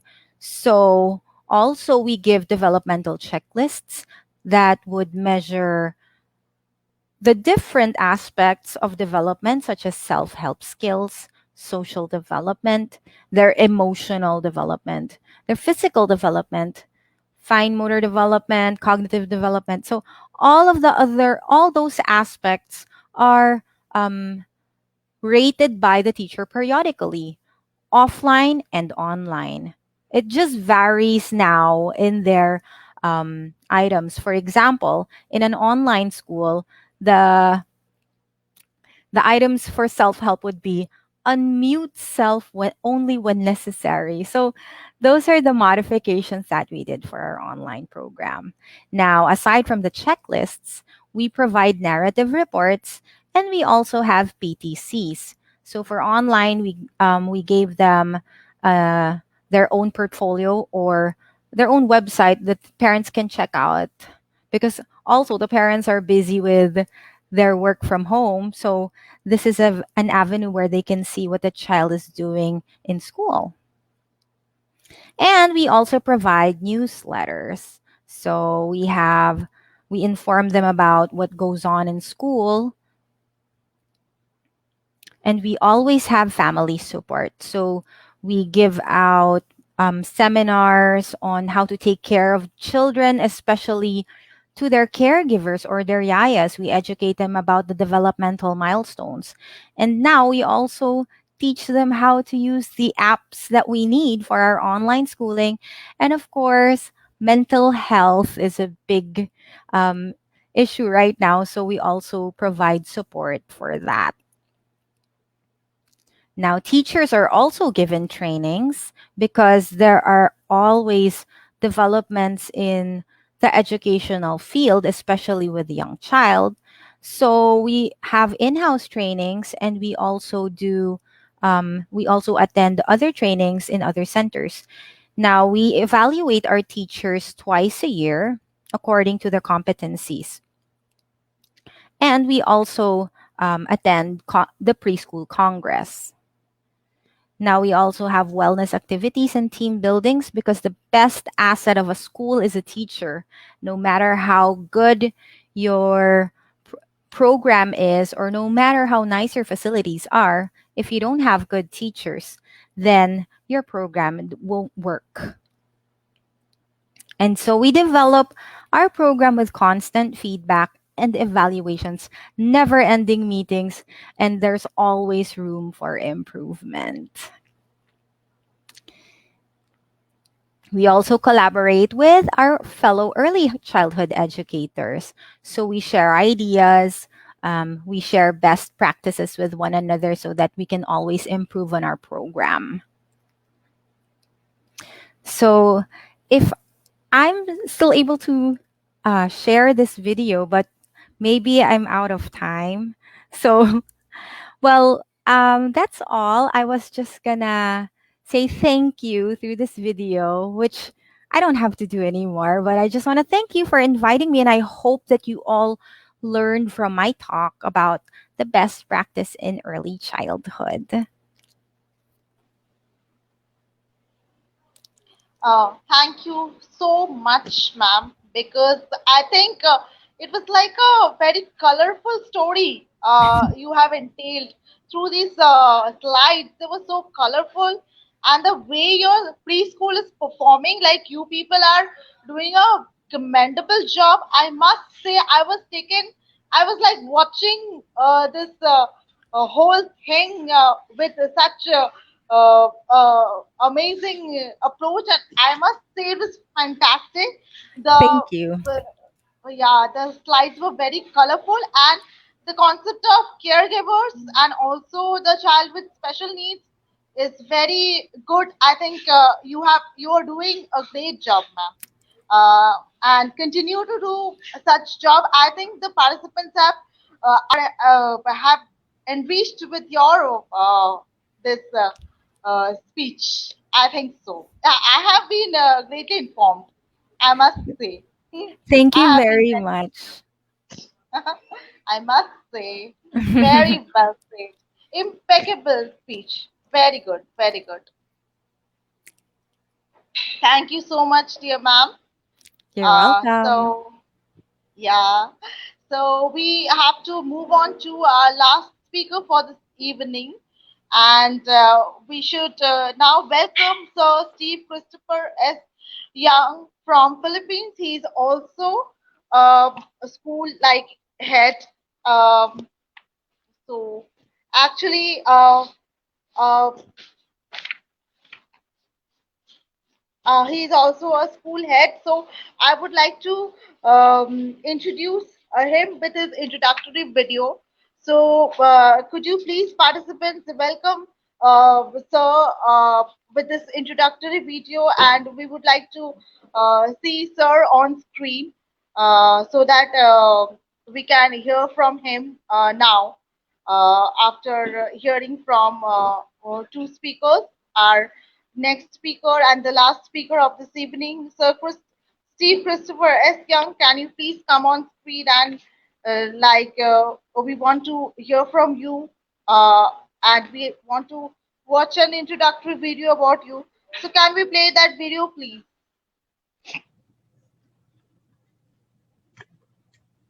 Hello, I'm Mr. Steve Christopher Wong. Currently, I'm the school head of Philippine Changkwang High School. So, Philippine Changkwang High School So is a hello, Filipino good Chinese evening, school sir. located in San Juan City, Metro Manila, Philippines. Oh, since Philippine Changkwang High, in the name Changkwang itself, you know, it's translated from Chinese words. Okay, Sir, Changkwang um, means dawn. Changkwang means the morning light. Okay, so. Uh, in our school, we're not only teaching English, Filipino language, but we also teach Chinese language. And the unique things in our school is we integrate Chinese culture in every subject. Okay, we're not only teaching Filipino cultures, we're also teaching Chinese cultures, and we compare the two cultures. Okay, and this is the diversity. So that means diversity is the key. Okay, so all the students studied in our school because they are not only Chinese, but they are also pure Filipino or the so-called mestizos mestiza, the local Chinese with mixed with the Filipino blood. So our schools give importance of character building. So today, my talk in this webinar in IGP, it's about the quality education in the eyes of the Generation Z. So I hope in my talk later, I can share something, the best practices in our schools that you will learn something from me. Again, thank you very much and see you later.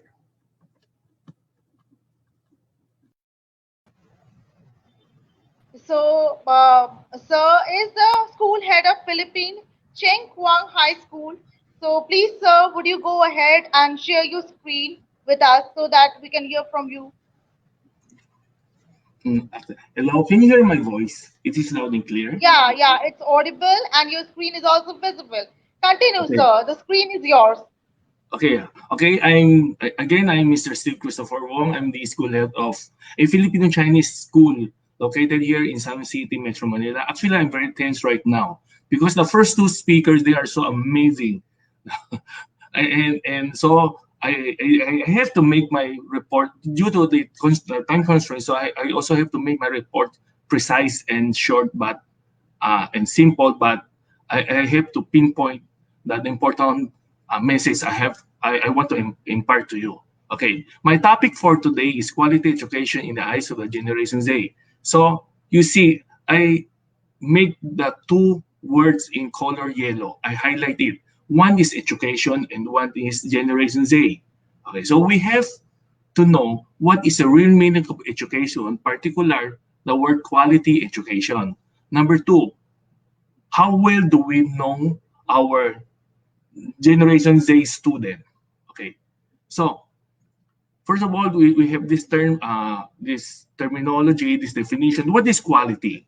Quality, if we define it in a very simple way, it's a degree of excellence of something. Okay, and education means today we view education as being there, giving knowledge of our place in the world and the skills to work in it. So education includes knowledge and skills. Okay, you when you giving education to to our students, okay, we not only teach them the knowledge, we also to train their skills. Okay, so students, we teach them knowledge, we train their skills, For what? For them in future, they have this courage and confidence to face the future and to reach the point of success. So that is education, and that is quality education. So this education, it should be we have to teach a student to learn from the past and be prepared in their future. That is the essence of today's education. Okay, so there's a saying, I have got this saying from the net that says the past is where you learn the lesson and the future is where you apply the lesson. So in our school, quality education means you have to teach your student based on what they need and how to prepare for the future, and that based on what the teacher thinks is the best for them. We usually we educator, we think this is best, this thing is best for our students. They have to learn these things. But how well do we know that these things is really they need for their future? So that is so sometimes people hates to study. Sometimes people don't want to study. Sometimes students, they just don't want to go to school. They think because for them, they're just wasting their time because they're that learning something they don't want and they think they cannot use it in their future.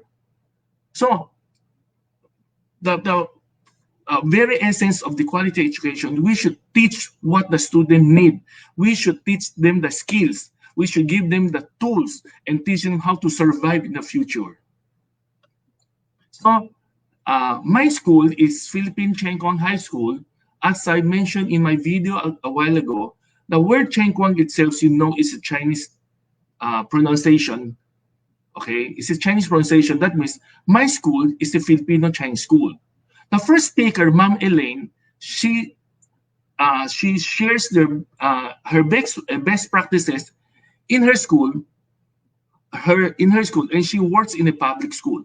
Okay, the second speaker, Teacher Kat, she shares her experience, her best practices uh, in the settings of a private preschool or private early childhood school.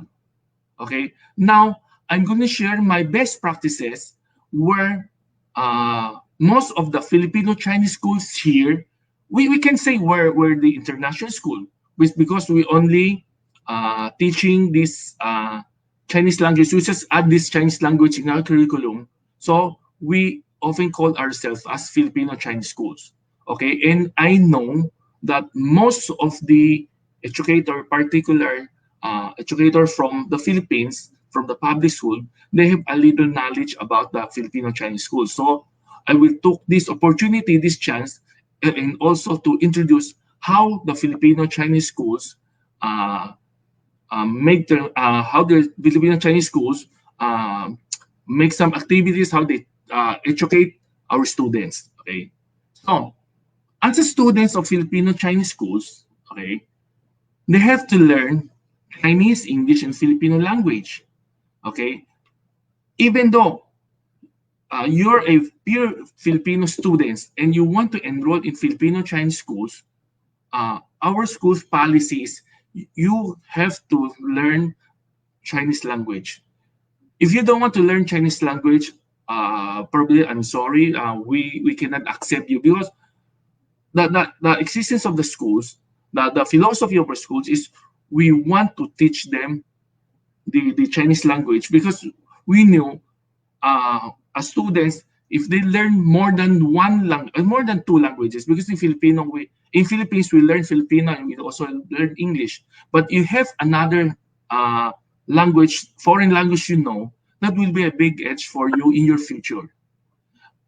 And mostly in Filipino Chinese schools, we're not only teaching Mandarin, but we also teach them the dialect from the southern part of China. It's a Fujian. Okay, this is a language part, but we also teach them Chinese culture. Okay, we're not only teaching Filipino culture, we also teach us Chinese culture. So this offense creates some confusions of the students. How come in Chinese they're doing this and how come Filipinos are doing that? Okay, so later on, I will share how we solve this problem in our best practices. Okay, this is, I'm now sharing you a old school an old school's approach. That's how Chinese schools is, is how you say that, how the Chinese schools is giving education to the students. Before, the old school style is the teachers only indoctrinating and then just give lecture, and then just if you have questions you just ask the teacher. Teachers will just solve your doubts, eliminate your doubts. That's all. That is the role of teacher. So in this picture, you can see it, the whole settings of old school style of a Philippine Chinese school is a teacher-centered school. Okay, the student, all the students just sit there and listen to the teachers, and the teachers can ask if they have questions. If they don't have questions, they just follow everything what the teacher says. You have to write this down. You have to read this. You have to memorize these things. That's all. And then you just take the exam. They are the quiz-based education. If you pass the exam, you pass the quiz, you pass. It's not assessment. You just have to pass the exam. That's all. So this is the old school style. But this approach can be used in 30 to 40 years ago. In this present time, this is not applicable anymore. This is not applicable anymore. So we have to ask ourselves as educator, how well do you know the Gen Z students? What are their characteristics? What are their thinkings? You have to understand them, because you cannot use the old school approach, old school styles to teach the present generation students. So if you compare the three generations, Generation X, Generation Y, and this Generation Z, so you will notice Generation Y is the so-called digital immigrants. They are digital immigrants, and they are the people that they can easily cope up with the changes. They can embrace changes easily. They like to learn, okay? But when it comes to Generation Y, they are already digital natives, okay?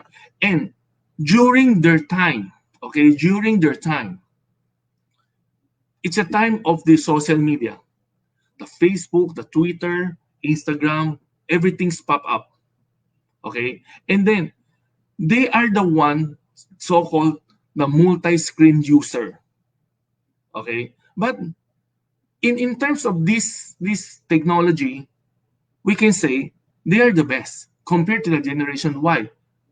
But in terms of their characteristics, their whole being, they're impatient, they lack of confidence, they easily get tired, they easily give up. So that is the characteristic of Generation Y. But when it evolves to Generation Z, so mostly the characteristics of Generation Z is from Generation Y. Okay, so if we check the background of this Generation Z, number one, of course, we can say they are our first digital natives. Actually, they're not the first. They are the first full-fledged digital natives. And diversity is their norm, okay? And they are pragmatic and financially minded person, okay? And many factors contribute to their mental health challenges. And they are the shrewd consumers, and they have a belief that they can work better together. So these are the characteristics of the Generation Z students. Okay, and we educator, we have to focus, on their characteristics, and then we have to change, to evolve, and to enhance our education system to a kind of education system that match them, that fit them. For them, if the education is not fit them, it's the education that they think that will not fit them. It's the education that they will not be use it in their future. So for them, it's just simply an ordinary education. It's not a quality education for them. So if they have this kind of mindset, the students, they will not took seriously in their school.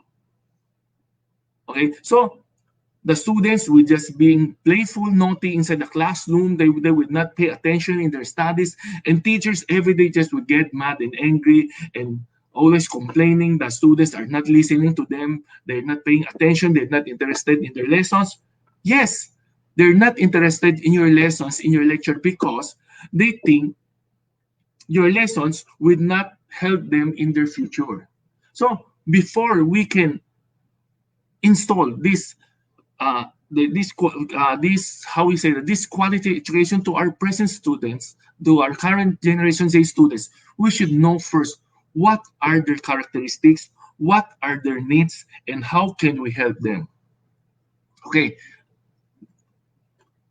of course, based on the keywords that on their characteristics, they are the persons that they how you say that they are diverse with the multicultural mindset. Okay, so we have to teach them the diversity and the cultural intelligence, and teach them how to embrace changes.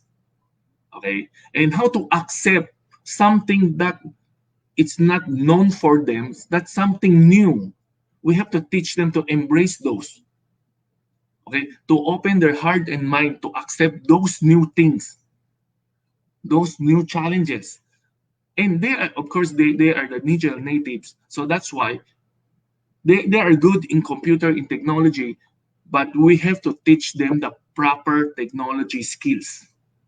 Okay, the proper technology skills. Okay, they are the persons that they have this pragmatic and financially minded. So we have to train them that they should be active learning with a growth mindset, and they have to develop their interpersonal communication skills. And we all know the present generation students, this generation Z students, the major problem is their mental health, particularly during now, especially in this time, in this pandemic time. A lots of students right now, they have this anxiety, depression. Okay, they're not happy in everything they have done. They just easily get angry, and they're not satisfied in their life. Sometimes some people, they have this attempt to suicide. So when it comes to these characteristics of these students, we have to take attention on their emotional intelligence, and then we have to teach them how to think critically and how to think positively. Of course, when it comes to shrewd, shrewd means fast, okay? But shrewd here means efficiency, okay? It means efficiency. So how efficient they are, okay? So efficient is the part of is one part of being a leader. So we have to teach them how to think creatively, again, teach them and how to judge things properly in a and how to make decisions, okay, in a right way. And then of course we have to teach them the leadership skills. So these are the skills we have to teach our generation Z based on their characteristics. So in our school, when it comes to diversity, because our schools is the Filipino Chinese schools, so the main culture there, as I mentioned a while ago, is the Chinese culture and the Filipino culture. It's a Chinese culture and Filipino culture.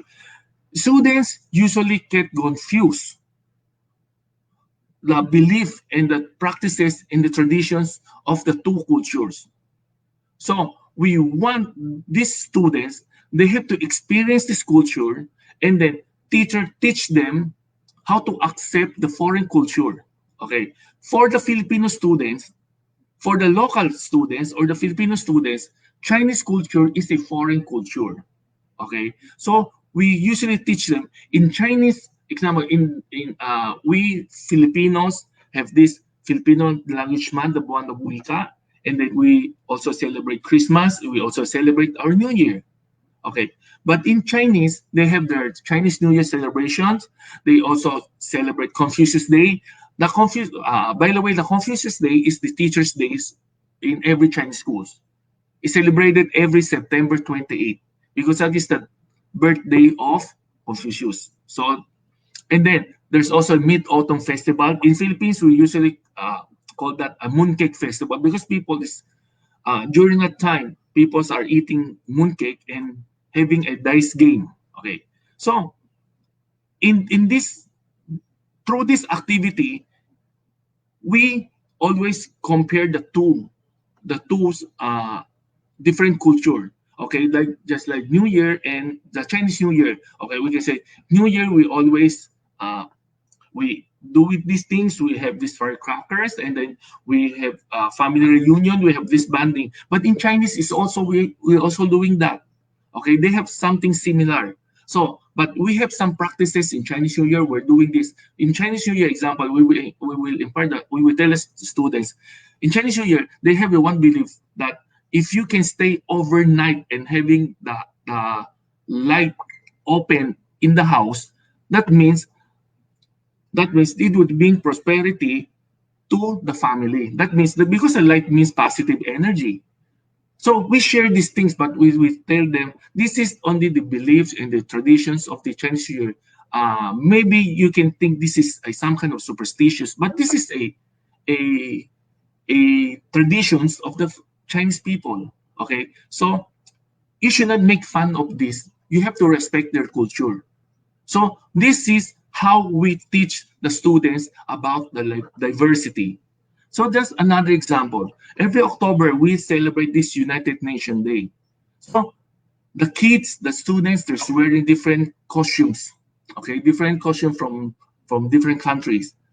And the purpose is just only to have this parade to showcase their costumes, but we have this real intention to teach them how to respect the foreign culture. So this is the respect is the key, and respect is the main point of teaching them the diversity, the essence of diversity. Okay, so we teach the students become multicultural. So it's through introducing foreign, okay, foreign culture, foreign practices, okay, and teach them how to accept it, the acceptance, and how to accept it with respect. So usually I will teach my students not to imitate the accent of just like me. I have the accent also because I'm a Chinese and then I study in a Chinese school. Okay, so I have this accent. So every nationals have their own accent. We have to respect them. Okay, so this is if you really a multicultural person, okay, you have to respect the culture of others. So this is what we teach our students. Then we all know that our students, that our present generations, they are the digital natives. Okay, so they are also a pragmatic and financially minded person. So every year in our school, we have this so-called BISPO. What is BISPO? It's Business Expo. This Business Expo for our high school students includes a junior and senior high school. We teach them the skills of entrepreneurship. Okay, the skills of entrepreneurship. That is during a time of face-to-face. Okay, and we also teach the students the proper technology skills. Like our senior high school students, they are required before they graduate. They are required to take a Microsoft Office specialist training and exam. We encourage them to take the exam, and then we train them hard in order for them to pass the exam and to have this international certificate. Okay, we always reminds our student. We remind them that right, you're good in technology. You're better than the teacher because you're digital natives. The teachers, they are digital immigrants only. Okay, but you should not put all your attention in just playing online games or doing something that maybe will not be a big help in their future. Okay, then this pandemic time came.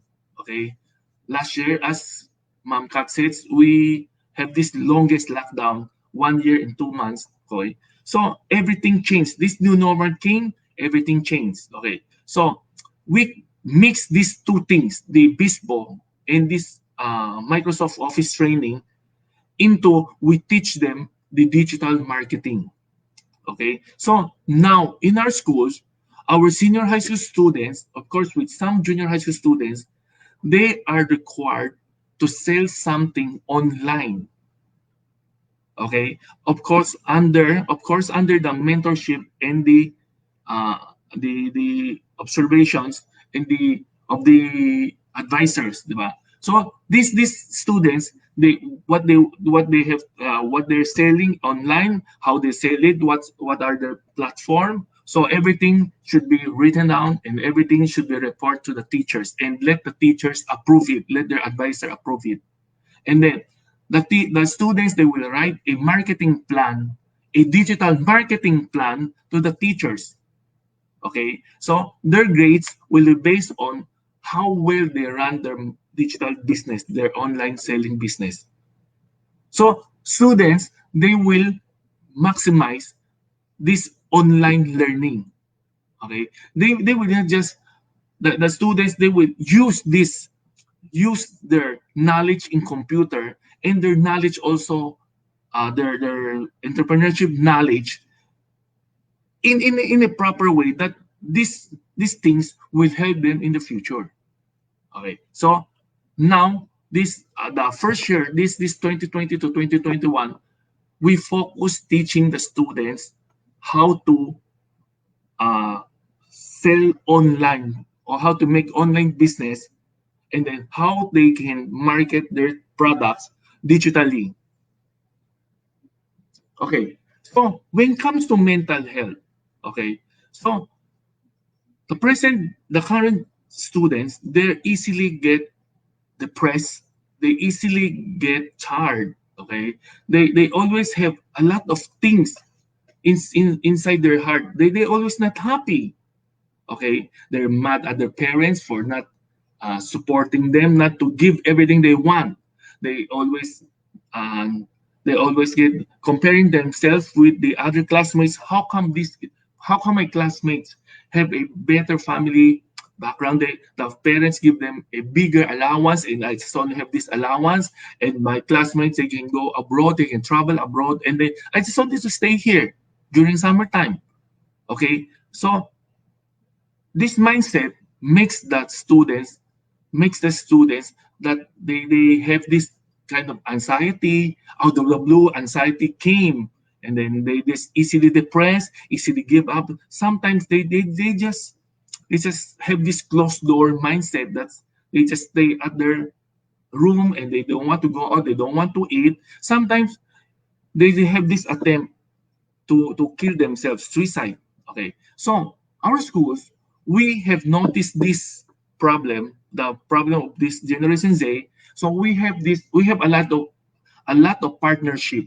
Okay, organization, the charitable or religious organization. So today I choose one of our partners. Okay, it's the Chuchi Buddhist Foundation. So I think in Philippines, this is a international organizations, and this organization is they helping those less fortunate people. Okay, so every year we invite the officers of these organizations to give talk and to share some insights to let our students know how fortunate they are, even though they don't have a lot of money, they live in a small house. Okay, they just only have 3 meals a day. It's not like others, they have 5 meals, 6 meals a day. Okay, they cannot travel abroad, they just only travel around in the area, but still they are the fortunate one. i always request my I always request this organization to show some films to our students, showing that the disaster in every corner of this world. Okay, people are suffering. People have nothing to eat. They don't have clothes. They don't have shelter. But they have to let our students to reflect themselves to reflect themselves how fortunate they are. I still have my parents with me. I still have my own little house. I still have money. I still have this chance to go to school to study, to accept education. Okay. So in our school, in order to minimize this problem, this mental health problem, we teach the students that sense of gratitude. Okay. For us, if if our present generations or generation say students, they have this sense of gratitude, okay, they will become a more positive person. Okay, they will always think, even though I have only 1 peso and my friends have 100 peso, but still be grateful because I still have 1 peso, and teach them never compare to others. Okay, and teach them how to handle things positively. Teach them they have to give thanks to their parents, even to God, to friends, to teachers for what they have right now. Okay, this sense of gravity is very much important in this character building of the present students, especially in those young age. Because while they're still young, instill this sense of gratitude in their mindset. Okay, and this will solve the problem of their mental health, of solve the problem of the students anxiety, depressions, anything else, and can drive away their energy, negative energy in their mind and in their heart. Okay, so truth. Okay, truth, as I mentioned a while ago, truth means truth means fast. Okay, but what is fast? Fast means efficient. So efficient is part of a leader, of being a leader. Okay, so you want to become an efficient leader, okay, equivalent to become a good leader, okay, so being a team is very much important. How can you share your how do you say that? How can you share your blessings to others is also important, because being how can you take care a team, how can you lead a team, and how can you share your blessings to others, it's a qualifications of being a good leader. So that's why I give importance in sports. Okay, I want all my students to involve in sports, different kinds of sports. Okay, it's basketball, volleyball, okay, even though it's a table tennis or any sports. Okay, and then in our schools we required our students to involve in community service at least twice a year. Okay, the purpose is, of course, I want them to plan. Okay, I want them to plan how can they help these less fortunate people in their nearby community. Okay, by not asking money from their parents, but instead they have to save their own allowance little by little. Okay, and then with that small amount, minimal amount, they have to use this to make some contribution to their community. How can they help the community with that minimal amount? Okay, so this is one way we teaching our students how to become an efficient leader. Okay, it's through sports and community service. So this is also to teach them how to work better together. Okay, so these are the activity. These are the practices we we have implement this to our student. Okay, we implement this to our students. So we think these uh, activities, these practices, we mold our students into a better person. So I've been in this school for 6 years. Next school year is my 7th year. Okay, and I've been in this industry for, if Mom Elaine is 11 years and Mom Kat Teacher Kat is 22 years. I'm almost 30 years in this industry. Okay, so I have seen a lot of things. I have witnessed the evolve of the education system. Okay, and I have witnessed also the students from generation Y to generation Z. Okay, even from the preschooler, probably the generation Alpha. Okay, so I still believe through the activities I have planned for my students will be the best for my students. Okay, will be the best for my students. So the old school approach, I don't think it will be applicable to our students now and will be not also benefits to our students. So in my school, we don't use that old school approach anymore, but we have changed this to this I like this more practical school approach, this education approach. Okay, number one, we make the character building as the foundation of our education system. Particular in preschool, we're not hurry to teach them how to write A, B, C, D.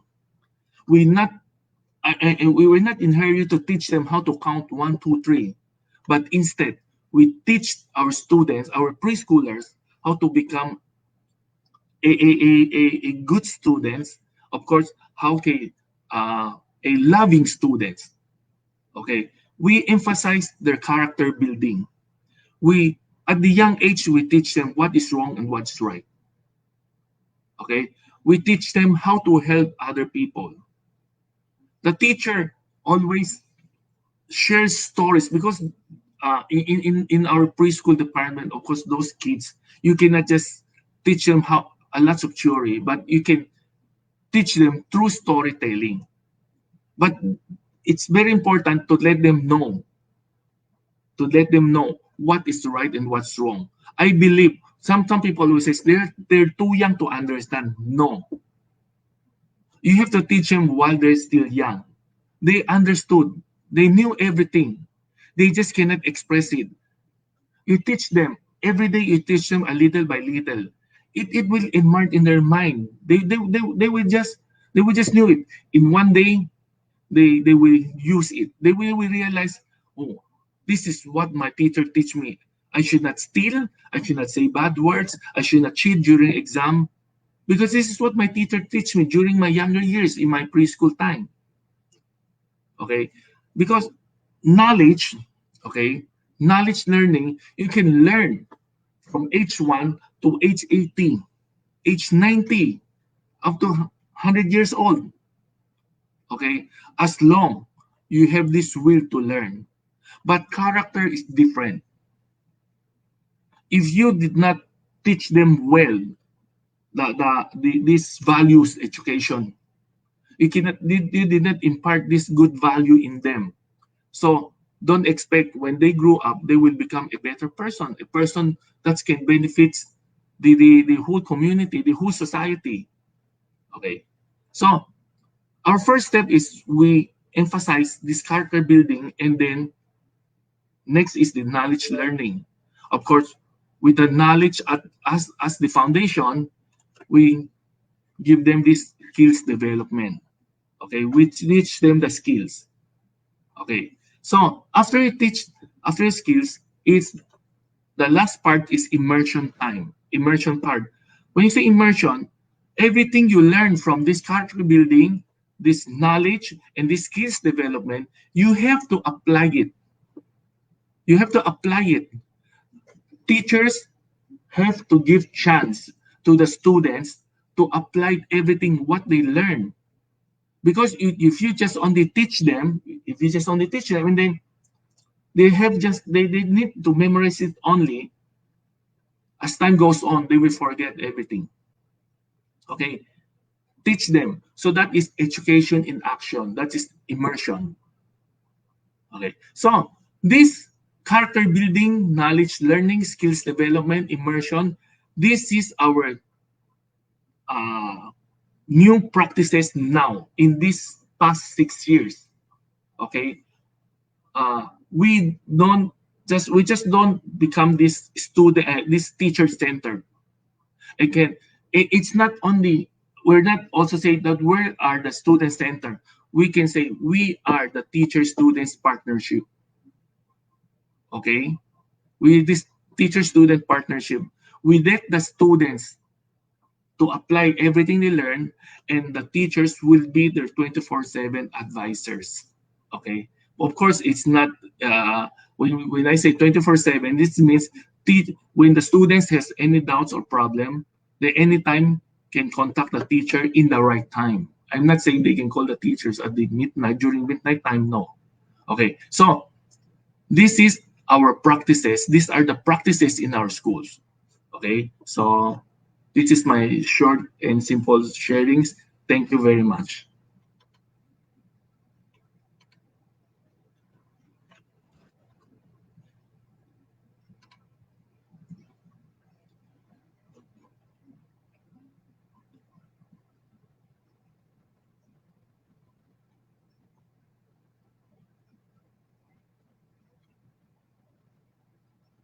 Hello.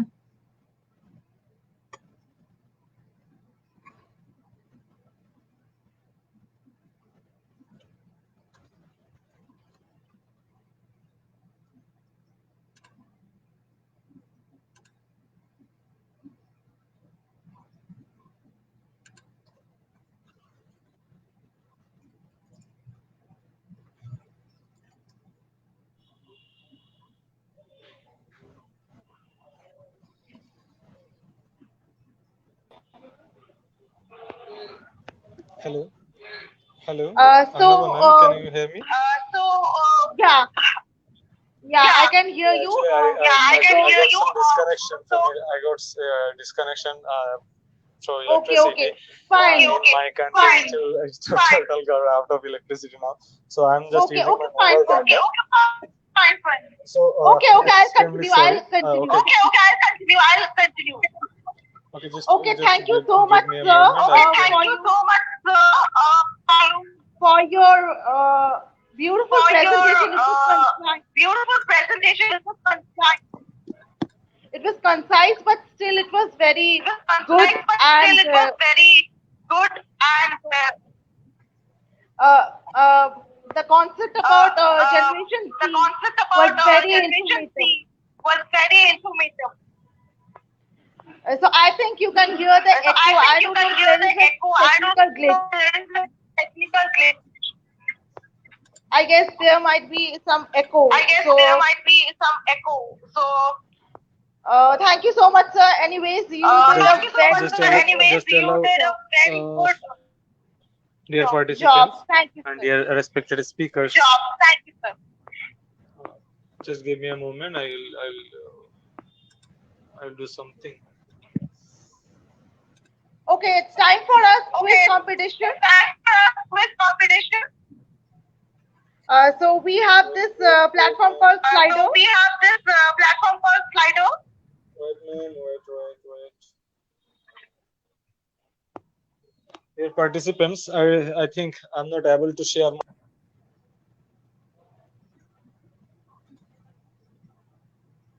So, hello. Time for our quiz competition. This thing, the quiz competition is you can get this code 123456. It's as easy as water. So you just click on www.slido.com on your Chrome browser or any browser, and enter the code 123456. So that's the quiz for our Ma'am Arnava, can you hear me? yeah, I can hear Ma'am you, Arnava, sir. can you Yeah, hear me? yeah, I can hear you. I already told that. Okay, I already said that today I am not able to arrange quiz competition from my mobile. Okay, fine. Okay. Okay. And okay, just give me the floor. And dear participants, I'm sorry. I'm cordially sorry that actually I have got some internet sorry.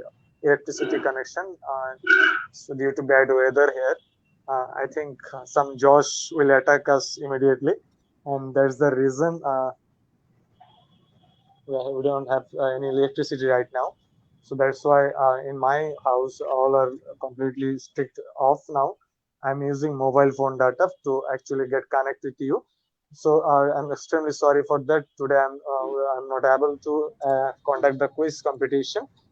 So don't worry, we'll arrange the quiz competition in next webinar. So no problem. Just I already shared the certification link into comment section, and I also pinned the certification link that you can also claim your certificate easily. Then what do you have to do? If you are new, then click browse www.eduigp.com. You can claim your certificate from our website directly. And if you want to claim your certificate by link, then already link shared into comment section and also pinned into comment section. So you can click the link and you can claim your certificate. So no problem about that. This is a totally a technical issue. And sorry, sir, and sorry, ma'am, for this technical issue. Actually, I don't have control about this technical fault, right? Yeah, it's no, no. We can understand, sir. Okay, then, dear participants, I think you guys are also understanding. You are. Oh no, it's raining here. It's too much windy. Yeah, it's too much windy and raining. Um, So, should we start with the question answer session? Dear participants, I think you can claim your certificate from our website, and you can claim our certificate from the given link below into comment section. I also pinned the Okay. link into comment box.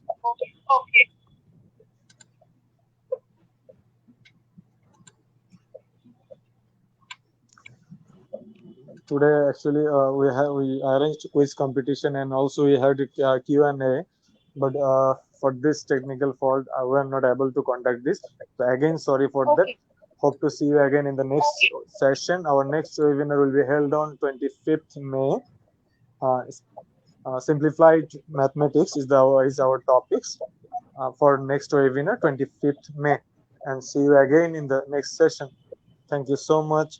And one more thing, if you face any kinds of problem regarding certification, just drop your question or drop your query into our page inbox. Our team will answer the question and will coordinate with you soon. And they will so much helpful. And one more thing is that our um, customer service representative, like Janet Cablo and Lincoln. They are both in active in comment section. So if you need any kinds of help from them, they are always ready to support you. Thank you so much. And thank you, ma'am. Thank you, sir. Thank you, sir. Thank you, sir.